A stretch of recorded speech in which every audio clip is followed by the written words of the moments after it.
Une formation des superviseurs et scrutateurs du candidat PPACI d'Akoupé et Apo Bernardin dans les bureaux de vote pour les élections du 2 septembre prochain s'est tenue le lundi 14 août 2023 au centre culturel d'Ayewa dans le département d'Akoupé. Ils étaient plus d'une centaine venus de la localité pour recevoir la formation sur les attitudes à tenir avant, pendant et après le scrutin, mais aussi en cas de fraude. Au cours de cette séance, certains participants ont partagé des cas de fraude dont ils ont été témoins lors des élections passées. Mon propre petit oncle, qui se croyait grand militant du RHDP, qui a utilisé la carte de registre de vote de son père pour aller aux élections. Ça, c'est au niveau du centre-sud d'Akbarou. Et lorsqu'il a fini de voter, il y avait un deuxième cousin encore qui a pris la carte de l'électeur de son grand frère qui allait poser le même acte. Et il s'est avéré que un de nos représentants, a fait la remarque. Parce que lorsqu'il avait remis la carte à l'agent de la COI, il a eu le malheur de lire le nom. Et c'est à travers cette lecture qu'on a su que ce n'était pas la personne concernée. Donc on allait directement vers la COI. Ils ont voulu obliger à ce que les élections continuent. Alors il y a eu une bagarre qui s'est engagée jusqu'à ce que le sens soit fait. Donc il n'y a plus d'élection. Jusqu'à ce qu'on s'est retrouvé encore au centre nord où tous les militants qui vont voter on énumère sur la carte d'électeur non voté. Initiateur de cette formation, le candidat PPACI d'Akoupé et Apo Bernardin a rappelé l'importance de cette séance d'échange avant d'appeler à la vigilance des superviseurs et scrutateurs pendant les élections.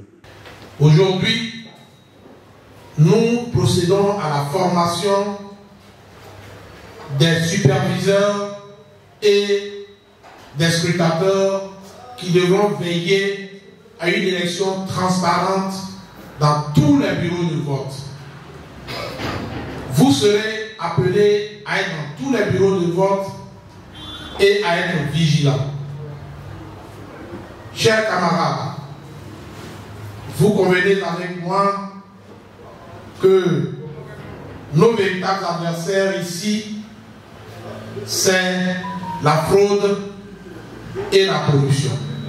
Mais je pense qu'avec cette formation que vous recevez et avec la vigilance de tous les instants, nous allons contrer ce qu'ils préparent et nous aurons une victoire éclatante au soir du 2 septembre 2023.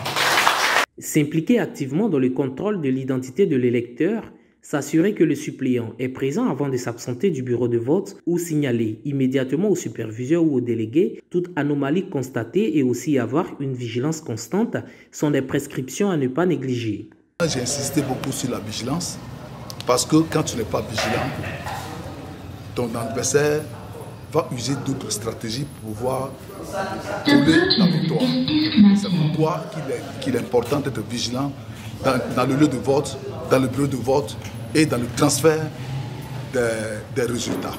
Oui, cette formation, vraiment, elle est la bienvenue parce qu'on a appris beaucoup de choses. Effectivement, on a appris beaucoup de choses. Surtout au niveau des fraudes, comment éviter les fraudes, comment vraiment signaler ces fraudes-là, et puis comment faire remonter le résultat au niveau du QG du candidat. Il ne faut pas aller boire et puis le lendemain aller aux élections, aller dormir. Non, puisqu'on a dit, le mot-clé, c'est la vigilance. Il faut être vigilant. Dans le bureau de vote, il faut être vigilant. Il faut regarder autour et à côté de toi tout ce qui se passe. À Akoupé, le candidat de l'alliance PPACI, PDCI, RDA et Apo Bernardin est bien décidé à aller au front pour gagner les élections comme l'a demandé le président Laurent Gbagbo.